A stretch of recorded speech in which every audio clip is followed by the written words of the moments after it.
ప్రీతి శరణ్య ఇద్దరు కలిసి జ్యూస్ అనుకొని డ్రింక్ తాగేసిన తర్వాత మత్తులో వాళ్ళిద్దరిని ఒక ఆట ఆడిస్తూ ఉంటారు. ముద్దు పెట్టమని ఈ విధంగా శరణ్య దర్శన్ని బలవంతం చేస్తుంది.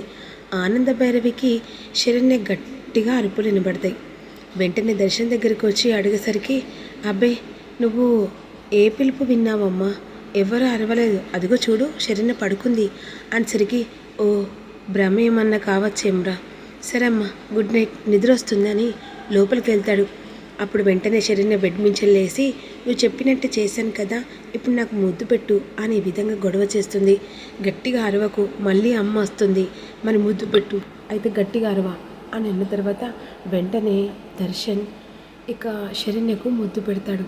అలా ముద్దు పెట్టేసరికి ఇక వెంటనే దర్శన్ని చేపట్టుకొని లాగేసుకుంటుంది. అలా ఒకరి మీద ఒకరు పడిపోతారు. అలా అనుకోకుండా వాళ్ళ శోభనం జరిగిపోతుంది.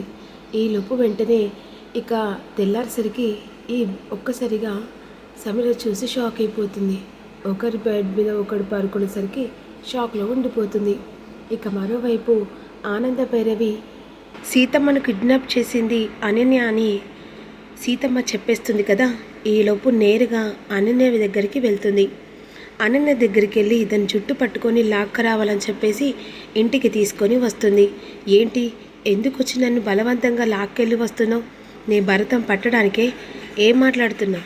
అవునే, నువ్వు నా కుటుంబానికి చేసిన ద్రోహం, అంతేకాకుండా నువ్వు ఆడుస్తున్న నాటకం ఏది నాకు తెలియదు అనుకుంటున్నావా? ఏంటి లేనిపోని నిందలు వేస్తున్నావా నా మీద?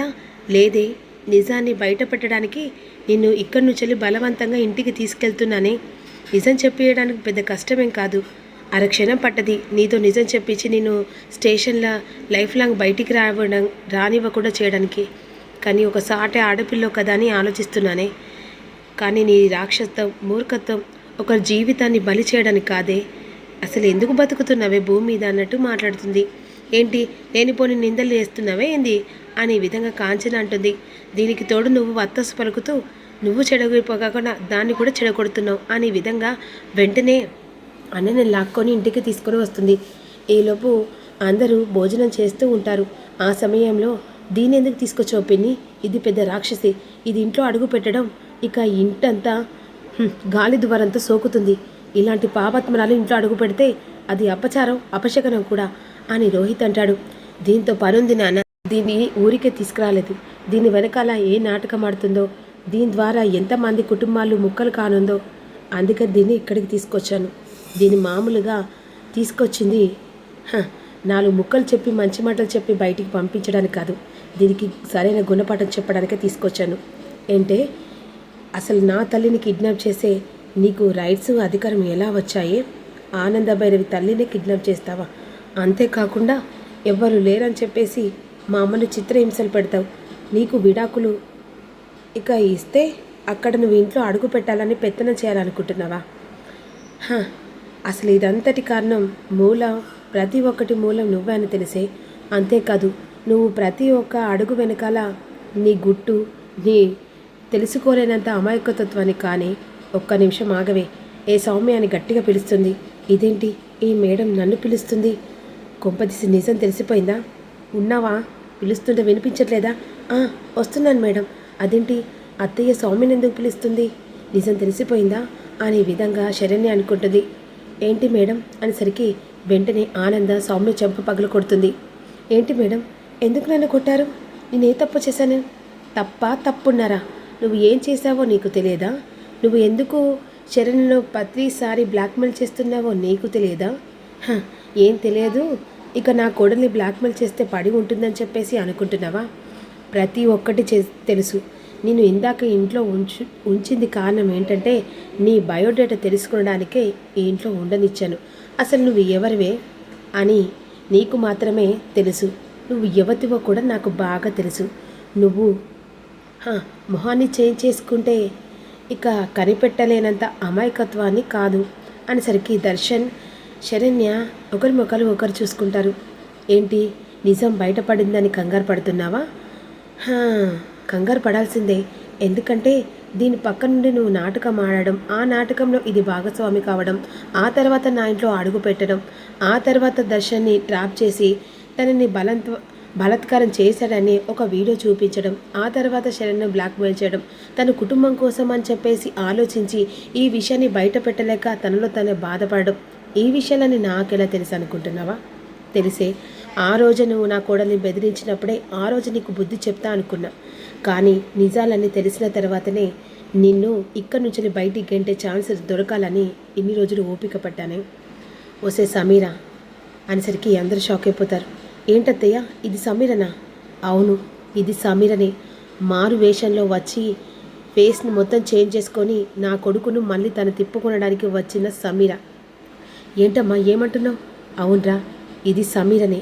నీ జీవితంలో చెడు కాకుండా ఇప్పుడు నిన్ను శరణ్యను దూరం పెట్టి ఏకంగా మళ్ళీ నిన్ను తనవాడు చేసుకోవడానికి విశ్వ ప్రయత్నాలు చేస్తూనే ఉంది అనేసరికి దీంతో మాటలేంటమ్మా, దీన్ని బయటికి గెంటేసే. అపార్థం చేసుకున్న శరణ్యను ఇలాంటిది ఇంట్లో కాదు కదా, అసలు బయట ఉండడానికి కూడా వీల్లేదు. ఒక్క నిమిషం నాన్న, దీన్ని నిజస్వరూపాన్ని అందరి ముంగట బయట పెట్టడానికే దీన్ని తీసుకొచ్చా. దీనికి తోడుగా వత్తోసుగా ఇదిగో ఈ అనన్య పిచ్చి పిచ్చి వేషాలు వేసి కుటుంబాన్ని ముక్కలు చేసి కుటుంబంలో లేనిపోని కలతలు పెట్టి మీరు ఆనందంగా ఆదరిస్తున్నా అని చెప్పేసి అనుకుంటున్నారు కదా, అవేం పప్పులు ఉడికాయే.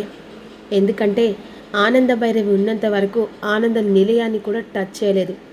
వసే సమీరా, అన్నీ పక్కగా ప్లాన్ చేసావు కానీ మరి అక్కడ డాక్టర్తోనైతే అబద్ధం చెప్పనివ్వలే కదనే.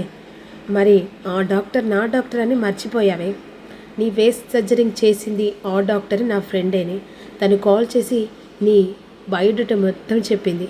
ఆ తర్వాత నీ గురించి ఎంక్వైరీ చేశాను. నువ్వు అనుకోకుండా దర్శన్ జీవితం అడుగు పెట్టావు. ఇప్పుడు అనుకోకుండా దర్శన్ చేత 3 ముళ్ళు వేయించుకోవాలని ఇంట్లో అడుగు పెట్టావని తెలిసి ఒక ఆడపిల్లవని చెప్పేసి నేను ఇంతలా ఓపిక పట్టానంటే అది నీ నిజం బయటపడడానికేనే. పిచ్చి పిచ్చి వేషాలు వేసి ఇంట్లో అడుగు పెట్టావు. కానీ ఇక్కడ కుటుంబం కోసం అని చెప్పేసి శరణ్య బాధపడుతుందని కూడా తెలుసు. నీ నిజస్వరూపాన్ని అందరికీ తెలియడానికే ఈ నాటకం ఆడను. అవును నిజమే, నేను సమీరనే. దర్శన్ని వదిలిపెట్టా.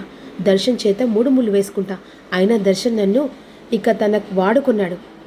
దవడాలు వలుగుతాయే. ఏం వాడుకున్నాడే? నువ్వు స్లీపింగ్ టాబ్లెట్ కలిపి కావాలని నా కొడుకును ట్రాప్ చేసిందంతా నిజమా? సీసీ కెమెరా ద్వారా నువ్వు ఏం చేసావో తెలియదు అనుకుంటున్నావా? పిచ్చి పిచ్చి వేషాలే వేసావనికి ఆడపిల్లని చూడకుండా స్టేషన్లో పడేస్తాను. అయినా ఇప్పటిదాకా ఆగానంటే దానికి కారణం నా కోడలేనే. ఏంటి, ఇన్ని రోజులు బ్లాక్మెయిల్ చేసి ఇంట్లో ఉంది కారణం దీనికా? అసలు నువ్వు మనిషివేనని చెప్పేసి దర్శన్ వెంటనే సౌమ్య చెంప పగ్గలు కొడతాడు. ఇంకొకసారి నా కుటుంబం వైపు నా భార్య వైపు ఏలు పెట్టి ఇటువైపు చూసావనుకో, నిన్ను శాశ్వతంగా చచ్చావని చెప్పేసి ఇక మళ్ళీ బ్రతికొచ్చావు కదా, నిజంగానే ఇదే చేతులతో నీ గొంతు పిసికి చంపేస్తానే.